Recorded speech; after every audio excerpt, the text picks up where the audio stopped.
जो battle of Tololing के नायक Rajputana rifles के कैप्टन अखिलेश सक्सेना अपने जवानों के साथ सिर पर केसरिया बांधकर तोलोलिंग फतेह करने के लिए निकल पड़े और 13 जून 1999 को तोलोलिंग को वापस रिकैप्चर कर लिया गया।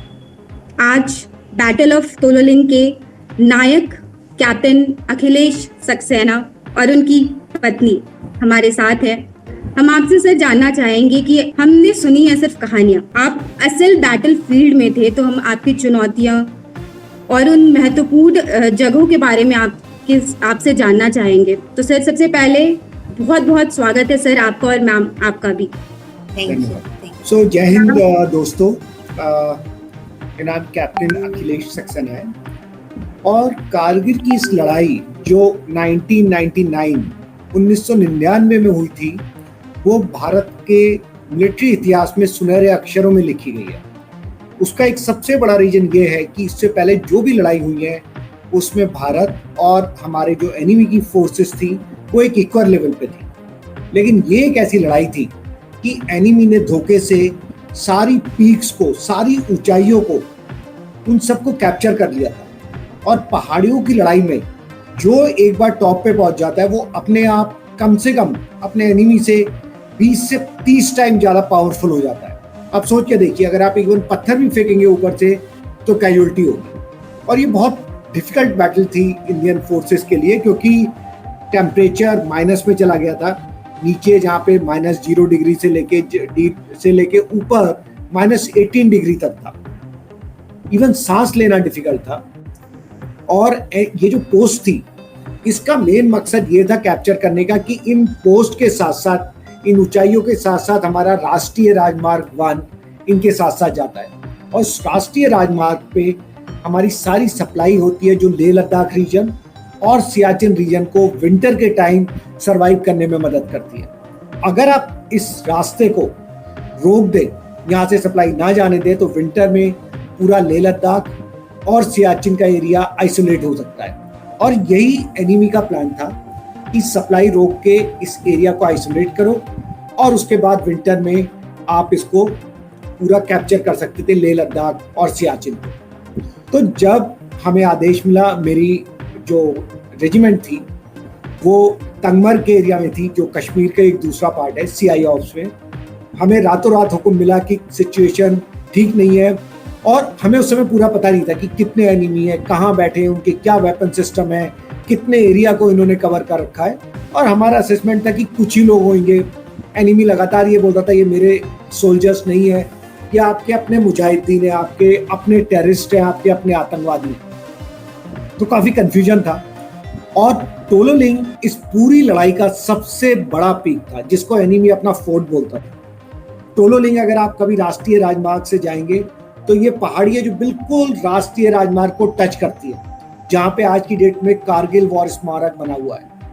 इस पहाड़ी को उन्होंने कैप्चर कर लिया था और वहां बैठ के वो लगातार पाकिस्तान आर्टिलरी और अपनी गन से राष्ट्रीय मार्ग को पूरा रोक दिया था। एक ट्रक, एक गाड़ी भी वहां से नहीं जा सकती थी।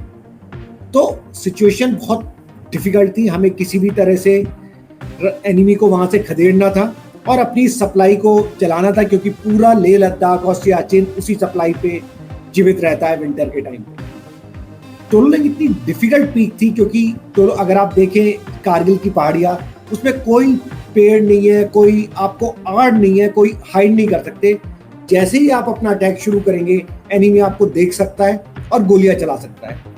एनिमी को पता था कि आप सामने से ही आएंगे, तो उसने चारों तरफ माइंस बिछा रखी थी और उसने अपनी सारी गन्स का मुंह उसी तरफ से कर रखा था जिधर से भारतीय सेना को आगे बढ़ना था।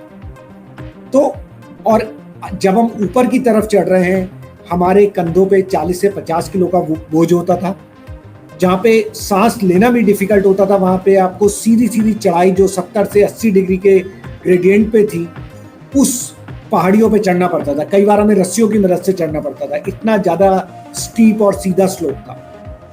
तो जब हमें ये लक्ष्य मिला तो डिफिकल्ट काम था, लेकिन ये सेना वो सेना है जो हर मुश्किल काम को किसी भी परिस्थिति में अपने देश की इज्जत के लिए, अपने देश की रक्षा के लिए कुछ भी कर गुजर सकती है। तो हमारे पास पूरे संसाधन नहीं थे, हमारे पास नाइट विजन डिवाइसेस नहीं थे, स्नो बूट्स नहीं थे, माउंटेन्स में लड़ने के पूरे इक्विपमेंट नहीं थे, शायद हम इस वॉर के लिए इतना रेडी नहीं थे। लेकिन फिर भी हम लोगों ने निश्चय कर अपनी जीत का, कुछ भी होगा हम यहाँ पे जीत हासिल करेंगे। और हमने, जैसे आपने सुना होगा, केसरिया बाना तब पहना जाता है राजपूताना राइफल में या राजपूता लोगों में, जब आप एक ऐसी लड़ाई के लिए जा रहे हो जहां से आपको जिंदा आने के चांसेस बहुत कम है। बहुत डिफिकल्ट लड़ाई है, एनिमी बहुत शक्तिशाली है या सारे एडवांटेज एनिमी के पास है, लेकिन आप निश्चय करके जाते हो कि या तो हम जीतेंगे या हम लड़ते हो शहीद हो जाएंगे लेकिन वापस नहीं आएंगे। ये प्रतीक है केसरिया बाना पहनने का। तो हम सब ने वो केसरिया बाना पहना और निश्चय करके गए थे कि कुछ भी हो हम वहां से बिना जीते वापस नहीं आएंगे। इनफैक्ट हमने सारा फूड सब कुछ निकाल दिया था और अपने पास केवल आर्म्स, अम्नीशन, गोला बारूद केवल ये कैरी कर रहे थे। और बहुत कठिन लड़ाई थी जिसके लिए हमने बहुत तैयारी करी, लोगों को मोटिवेट किया और हम इस लड़ाई के लिए आगे बढ़े। 12 जून को हमने अटैक लॉन्च किया था और लगातार 24 घंटे हम लोग लगभग लड़ते रहे और 13 जून को हमने फाइनली इस टोलोलिंग पीक के ऊपर विजय प्राप्त की और तिरंगा झंडा लहराया। इनफैक्ट अभी एक बुक पब्लिश हुई है, नेशन फर्स्ट, और अगर आप देखेंगे तो इस बुक में, ये हमारी लाइफ के ऊपर है, मेरी वाइफ शिखा सक्सेना ने लिखी है। इसमें एक एक चीज को बहुत डिटेल में कवर किया गया है कि किस तरीके से प्लानिंग हुई थी, क्या हमारे हालात थे। और इनफैक्ट इतनी विषम स्थिति थी कि हमने अपने घर में लास्ट लेटर लिखा था कि शायद हम लौट के नहीं आएंगे, तो जो लेटर है ये मेरा लास्ट लेटर होगा। तो बहुत डिफिकल्ट थी, बट भारतीय फौज ने, भारतीय वीरों ने इस डिफिकल्ट स्थिति को, बहुत कठिन स्थिति में भी बहुत वीरतापूर्वक लड़ा, अपने प्राणों की परवाह नहीं की।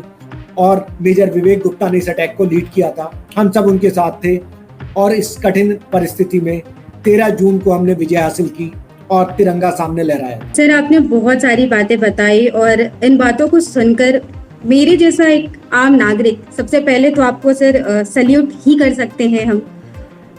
This is the least and this is the, I guess, highest we can do. आपने सर बहुत सारी बातें की, चुनौतियों के बारे में बातें की, उस सिचुएशन के बारे में बातें की, ये भी कहा कि हम उस समय इतना प्रिपेयर नहीं थे क्योंकि हमें नहीं लग रहा था कि ये युद्ध हो सकता है। तो सर आज 24 साल होने वाले हैं, हो गए हैं कारगिल वॉर को। आज भारतीय सेना अगर कुछ इस तरह की सिचुएशन होती है तो क्या लगता है आपको, कितनी तैयार है?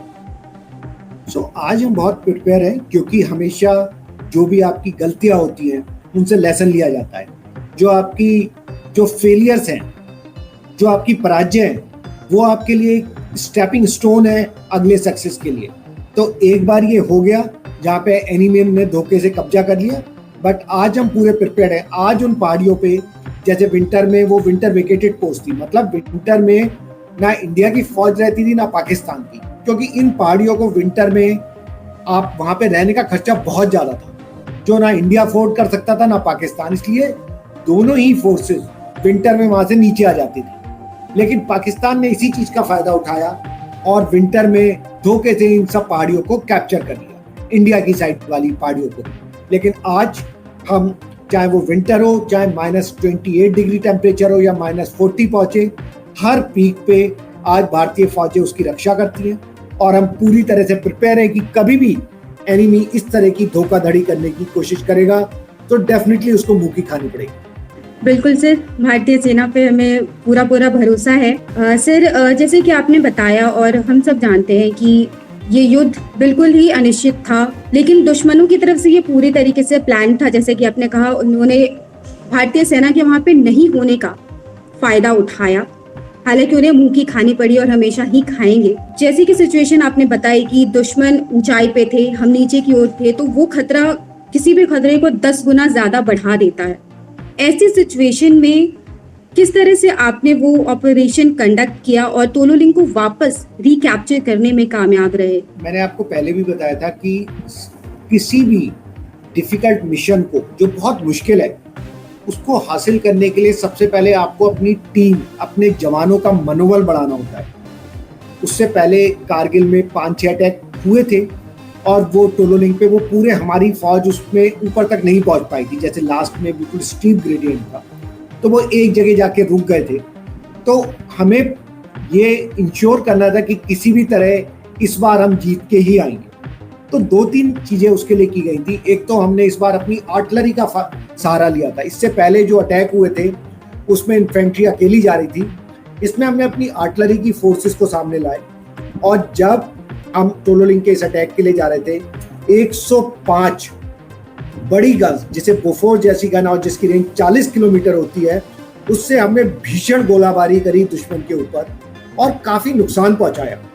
एक तो इससे नुकसान पहुंचा, दूसरा इस भीषण गोलाबारी की वजह से जब हमारी फौज, हम लोग जब ऊपर चढ़ रहे थे, वो हमारे ऊपर डायरेक्ट फायर नहीं कर पाए क्योंकि वो उन गोलाबारी से बचने के लिए बंकर्स के अंदर छुप गए थे। तो इस तरीके से आर्टिलरी ने बहुत इंपॉर्टेंट भूमिका अदा की और मैं इन 105 जो गन्स की इनका फायर था वो कोऑर्डिनेट कर रहा था during this attack, artillery officer की तरह।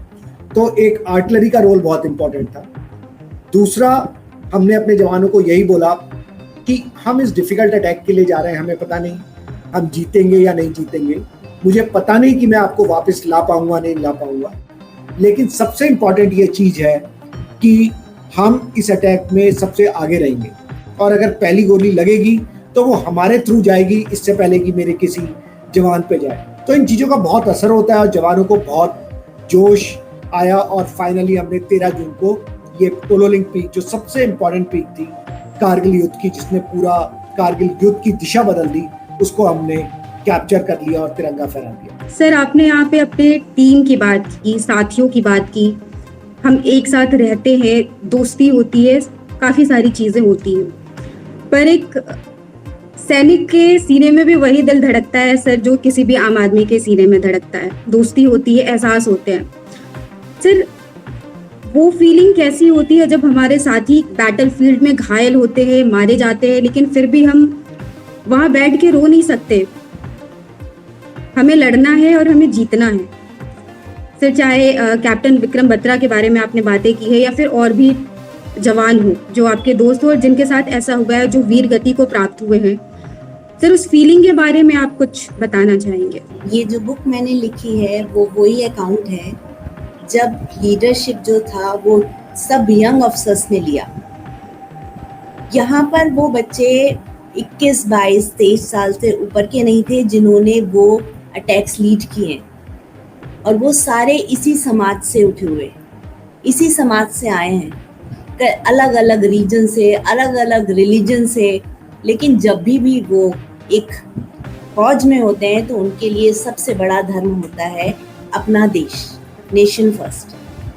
ये बुक में पिरोया है वो पूरा भावनाएं और इमोशंस जो आप बात कर रही हैं, उन भावनाओं के साथ आगे बढ़ना। जो एक सोल्जर होता है वो भी एक इंसान है, उसके भी सीने में वही दिल धड़क रहा है जैसे आपने बोला, और उसे भी उतना डर भी लगता है, लेकिन वो साहस जुटा के आगे बढ़ता है। इसलिए नहीं कि वो सामने वालों से दुश्मनी रखता है, इसलिए क्योंकि उसको अपने देशवासियों से बहुत प्यार है और उसको देश सबसे ऊपर दिखाई देता है।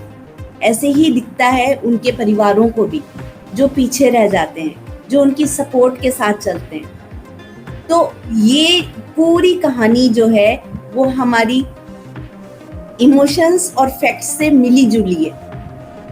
कैसे लीड हुआ, कैसे क्या हुआ, और कितनी डेप्थ में, जो कि कोई बयान नहीं कर सकता, वो लफ्जों में पिरोया है। आपको बताऊं कि किस तरह का मंजर था जब हम पीछे बैठ के देखते थे, न्यूज़पेपर्स में हेडलाइंस आती थी और ये फौजी जब सरहद पे अपने आखिरी लेटर लिखते थे। घर पे बैठे हम रोज एक एक लेटर लिखते थे, हर रोज, लेकिन ये सरहद पे बैठे थे, इन लोगों को नहीं मिलते थे वो लेटर। इन लोगों को लेटर्स वो बंडल्स में मिलते थे, 15-15, 30-30 एक साथ। जब ये सरहद से नीचे उतरते थे तब इनको ये लेटर्स मिलते थे। और मैंने ऐसा माहौल देखा है कि हर इंसान, हर देशवासी वो लेटर लिख रहा होता था। कई लेटर्स तो इन लोगों को मोटिवेट करते थे ये जो भावनाएं हैं ये हमें देशवासियों से भी मिलती हैं। ये जो प्रोत्साहन है, ये जो मोटिवेशन है, ये हमें आप लोगों से भी मिलता है। और ये किस तरह से इतनी भीषण परिस्थितियों में हम अपना करेज बनाए रखते हैं और अपनी पूरी स्ट्रेंथ से फाइट करते हैं, ये पूरा उदाहरण इन लोगों ने हमारे सामने प्रस्तुत किया। और इतने यंग बच्चे जो आज आप देखोगे कि 21-22 साल से, आपको लगता है कि अभी तो ये ग्रेजुएशन करके ही निकले हैं या ये जॉब इन्होंने ज्वाइन ही करी है, लेकिन वो अगर लीडरशिप ये लोग कर सकते हैं एस्टेब्लिश, तो हमारे आज के बच्चे भी कर सकते हैं। उन्हीं भावनाओं के साथ उसी देश को आगे बढ़ाना हर तरीके से, सिर्फ सरहद पे नहीं, आप जहाँ बैठे हो, आपने बीच में बोला कि हम क्या कर सकते हैं, आप वो कर सकते हो जो कि प्रोटेक्शन देगा उस सरहद पे बैठे फौजी को। फौजी आपके लिए बैठा है कि आप प्रोटेक्टेड रहो, आप वर्क करो, आप इकोनॉमी इतनी ग्रोथ कर दो कि कोई भी दूसरा देश आपकी तरफ आंख उठा के नहीं देख पाए। आप प्रोटेक्ट करोगे अपने फौजियों को। जहां हो, जैसा काम कर रहे हो, पूरी उस श्रद्धा से करो जैसे एक फौजी करता है। जिस डिवोशन से वो कर रहा है, उस डिवोशन से आप अपने घर पे बैठ के काम करो। देखिए कैसे रुकता है हमारा देश को कोई। बिल्कुल मैम, आप यहाँ पे हैं और मेरा अगला सवाल आपसे ही था, आप दोनों से था। जब मैं आपके बारे में रिसर्च कर रही थी, मैं थोड़ा बहुत पढ़ रही थी, तो मुझे पता चला कि कारगिल वॉर से जस्ट 1 महीने पहले आपकी शादी हुई थी। और वो सर का लेटर लिखना और वो बाद का लेटर लिखना, और मुझे लगा कि प्रेम कहानी ये है जिससे हम जैसे लोग इंस्पिरेशन ले सकते हैं। सर, मैं पहले मैम से जानना चाहूँगी कि 1 महीने की शादी, आपका आर्मी बैकग्राउंड नहीं था जैसे कि मैंने पढ़ा, एक सिविलियन बैकग्राउंड से आते हुए 1 महीने की शादी में युद्ध के मैदान में पति का जाना, मैम वो सिचुएशन कैसी रही होगी, मैं सोच नहीं सकती। आप ही बताएं मैम। सिचुएशन तो बहुत खराब थी और सोसाइटी भी ऐसी नहीं थी, दी ब्रॉड माइंडेड। तो एक तरीके से मेरे लिए ज़िंदगी ख़त्म हो गई थी। नई नवेली दुल्हन और हस्बैंड चला जाता है, तो एक तरीके से आपकी शादी हो गई, तो पहले यही था कि शादी हो गई, ख़त्म। तो मेरे लिए वो ज़िंदगी ख़त्म थी। अगर ये ख़त्म तो मैं ख़त्म। लेकिन हमारा जो एनवायरनमेंट है आर्मी का, वो इतना आपको बांधता है और इतना एनकरेज करता है और इतना आपके अंदर साहस भरता है कि आप किसी भी परिस्थिति को निभा लेते हो। जो यहाँ की लेडीज़ हैं वो एक दूसरे का हाथ पकड़ के एक दूसरे के साथ चलती हैं। जब ये सारे फौजी सरहद पर होते हैं या किसी ट्रेनिंग में होते हैं या बॉर्डर पे होते हैं, आज भी वो एक दूसरे के परिवार के साथ होती हैं। हमारे हस्बैंड्स वेपन्स के साथ रहते हैं, हमें मालूम है, और परिस्थितियों में मनोबल किसी का भी डोल सकता है, ये भी हमें मालूम है। तो उनकी सुरक्षा करना और उनका मनोबल बनाए रखना हमारा दायित्व है। जिस तरह से हमारे हस्बैंड अपने देश को सर्वप्रिय रखते हैं, सबसे ऊपर रखते हैं, वैसे ही उनके परिवार हो जाते हैं। हम सारे के सारे, अब हमें मालूम है कि हर कदम पर हो सकता है आज वो दिन है कि मेरा हस्बैंड अब लौट के नहीं आएगा, या बच्चों को मालूम होता है कि ये फाइट में जा रहे हैं, वॉर पे जा रहे हैं, तो शायद फादर नहीं आएंगे। लेकिन फिर भी हम वो धीरज बनाते हैं क्योंकि हम आप लोगों से बहुत प्यार करते हैं, अपने देश से बहुत प्यार करते हैं, और इसीलिए हम वो काम कर सकते हैं जो हमें लगता है कि शायद ये मुमकिन नहीं है। एक महीने की शादी में वो मुझे भी मुमकिन नहीं लग रहा था कि ये कैसे होगा, लेकिन अपने अंदर से साहस जुटाते हैं, अपने आसपास को देखते हैं, और जब हम अपना लक्ष्य अपने से ऊपर रख लेते हैं, देश को रख लेते हैं, तो वो सारे काम आसान हो जाते हैं। आप कोशिश करते हो और आपको जीत मिलती है। ये जो लेखन है ये भी उसी में है। जो भी इसे अगर पढ़ेगा तो उसे यही लगेगा कि कैसी भी भीषण परिस्थितियां होंगी, अगर आप पॉजिटिव हो, आपका मेंटल स्ट्रेंथ स्ट्रांग है, आप उससे निकल जाओगे। Nothing can beat you. बिल्कुल मैम, जितना प्यार आप देशवासियों से करते हैं, आई एम श्योर देश हर देश का हर एक नागरिक आपसे, हर एक सैनिक से और सैनिक के परिवार वालों से भी उतना ही प्यार करता है और हम उतनी ही गौरवान्वित है। छोटा सा सवाल है कि युद्ध के दौरान आप गंभीर रूप से घायल भी हो गए थे और बाद में फिर आपको रिटायरमेंट लेनी पड़ी। तो सर, कारगिल युद्ध एक ऐसा युद्ध जो कि मैं बार बार कह रही हूँ कि प्लान नहीं था, वो युद्ध लड़ना, जीतना, गंभीर रूप से घायल होना, जिंदगी कैसे बदली उसके बाद और आज तक, आई एम श्योर आज तक भी आप कैप्टन अखिलेश सक्सेना तोलोलिंग के नायक जाने जा रहे हैं। तो कारगिल के अराउंड, युद्ध के अराउंड जीवन कैसे बदला और अभी तक कैसे चल रहा है? जो ये बुक है जो शिखा ने लिखी है, नेशन फर्स्ट, इसमें हमने अपनी पूरी लाइफ जर्नी कवर करी है। तो जब क्या हुआ, जब तोलोलिंग हमने जीत लिया, उसके बाद एक दूसरा अटैक था हम का, उसमें भी हमें विजय हासिल की। जब हमें तीसरा अटैक मिला राजपूताना राइफल्स को, बहुत डिफिकल्ट था, 3 पिंपल्स एरिया, और उसकी भी कंडीशन नियरली तोलोलिंग जैसी थी। 3 पीक्स थी जिनके ऊपर एनिमी बैठा हुआ था। जब हमने इस अटैक को लॉन्च किया, एनिमी को हमारी लोकेशन का पता चल गया था पहले से, और उन्होंने उसके ऊपर भीषण फायर किया। एयर बर्स्ट होता है जिसमें आपसे लगभग 20-30 मीटर ऊपर गोले फटते हैं और चारों डायरेक्शन में जैसे हजारों गोलियां जाती हैं, उस तरह से सबको घायल कर देती हैं। लेकिन इन सब के बाद भी हमने उस अटैक को रोका नहीं और हमने उस अटैक के लिए कंटिन्यू किया। वो सबसे डिफिकल्ट अटैक था क्योंकि वही एक ऐसा अटैक है तोलोलिंग में जिसमें 3 ऑफिसर्स की डेथ हुई, और उसी अटैक में मैं खुद बहुत भीषण रूप से घायल हुआ। इवन मेरे डॉक्टर जो थे वो भी काफ़ी आगे आ गए थे, वो भी, उनके भी स्प्लिंटर्स लगे थे। तो इस अटैक के लिए जब मैं जा रहा था, बिल्कुल एनिमी के बंकर्स के पास थे, तब मेरे एनिमी का जो आर्टिलरी फायरिंग हो रही थी उससे स्प्लिंटर्स मेरे हाथ में लगे और एक हाथ का पूरा पार्ट चला गया, उड़ गया वहाँ से, और पैर में भी काफ़ी गंभीर चोटें आई थी। लेकिन उस समय हम रुक नहीं सकते थे। हमने ये अटैक कंटिन्यू रखा, हाथ में पट्टी बांधी, हाथ को सिर के ऊपर किया और उस समय तक लड़ता रहा जब तक मैं मूर्छित नहीं हो गया। खैर, हम लोगों ने विजय हासिल की और हमने तब डिसाइड किया कि वापस मुझे जाना है बेस पे, अपने देश के लिए जीना है और फिर लड़ना है। आई थिंक वो 5 घंटे मेरी जिंदगी के सबसे डिफिकल्ट 5 घंटे थे। बॉडी से बहुत सारा ब्लड निकल चुका था, एक एक कदम लग रहा था शायद लास्ट कदम हो इस लाइफ का, इस जीवन का, बट फिर भी हिम्मत करके चलता रहा। और फाइनली मॉर्निंग में मैं अपने बेस में पहुंचा, जहां डॉक्टर ने फिर मुझे ऑपरेशन किया, संभाला। मुझे 2 दिन बाद ही होश आया श्रीनगर में, जहां मेरे ऑपरेशन हो चुके थे। तो एक जंग खत्म हुई, दूसरी जंग शुरू हुई। अब दूसरी जंग थी लाइफ की, जब हॉस्पिटल में थे, आप घायल हो चुके थे, आपकी डिसेबिलिटी है और आपको फील्ड में नहीं भेजा जाएगा बिकॉज ऑफ डिसेबिलिटी की वजह से। बट जिंदगी में हार नहीं मानना है, और मैंने और शिकाम ने दोनों ने डिसाइड किया, ये एक बैटल फील्ड थी, एक लड़ाई का मैदान था, अब हम दूसरी लड़ाई के लिए तैयारी करेंगे। और हॉस्पिटल के बेड से बैठ के हमने MBA की तैयारी मैंने शुरू करी। 8-9 महीने बहुत मेहनत की और शिखा ने पूरा सहयोग दिया उस प्रिपरेशन में, और फाइनली मैं MBA के सारे टॉप कॉलेजेस में, IIMs, FMS, एक्सेल कई में सेलेक्ट होने में कामयाब रहा। मैंने FMS दिल्ली से फिर अपना फुल टाइम MBA किया और गोल्ड मेडल के साथ पास आउट हुआ, और वहाँ से फिर मैंने कॉर्पोरेट ज्वाइन किया। तो अभी मैं टाटा ग्रुप में हूँ, वाइस प्रेसिडेंट के पद पे हूँ, और भगवान की, आप लोगों की दया से बहुत अच्छा कर रहा हूँ।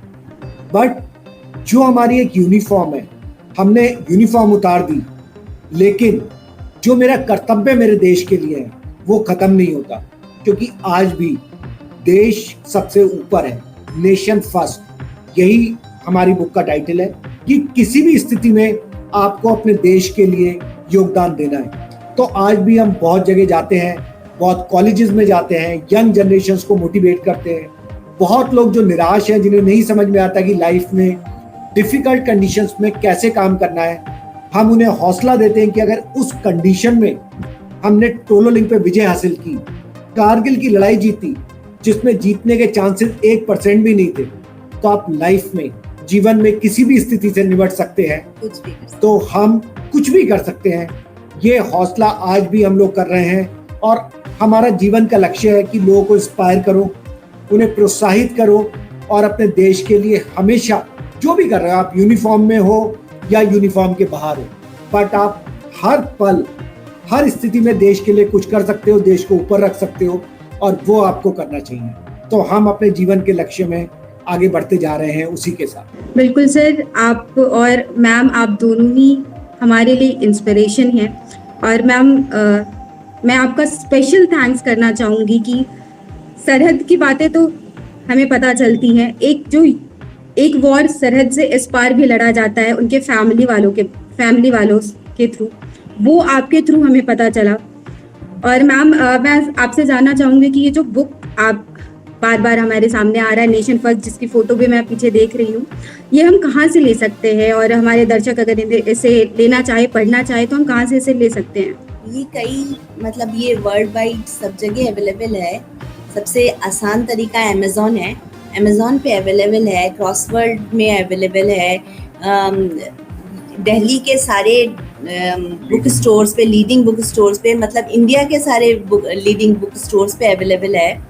तो आप जहाँ से भी इसको चाहेंगे गूगल करेंगे, आराम से आपको मिलेगा। आप अमेज़न पे डाल के जस्ट आप नेशन Amazon फर्स्ट पे डालिए, हाँ। तो आपको बुक का लिंक मिल जाएगा और आप तो बहुत आप आसानी से अपने लिए देश में मंगा कहीं पे भी होंगे तो वो आप आराम से मिल सकते। बिल्कुल, हम इंडिया सेंटिनल्स एक्चुअली अपने व्यूअर से रिक्वेस्ट करेंगे कि बिल्कुल ऐसी बुक्स लिखी जाती है तो उनको पढ़ना चाहिए, और पढ़ें प्लीज़, ताकि हम दोनों तरफ के स्ट्रगल्स को समझ पाएँ और सीख पाएँ, इंस्पिरेशन ले पाएँ। और सर, मैम, आप दोनों का बहुत बहुत थैंक यू हमसे बात करने के लिए, अपने एक्सपीरियंसेस हमारे साथ शेयर करने के लिए, कारगिल की यादें हमारे साथ शेयर करने के लिए। Thank you so much sir, thank you so much ma'am. Thank you धन्यवाद एंड जय हिंद। जय हिंद सर। जय हिंद।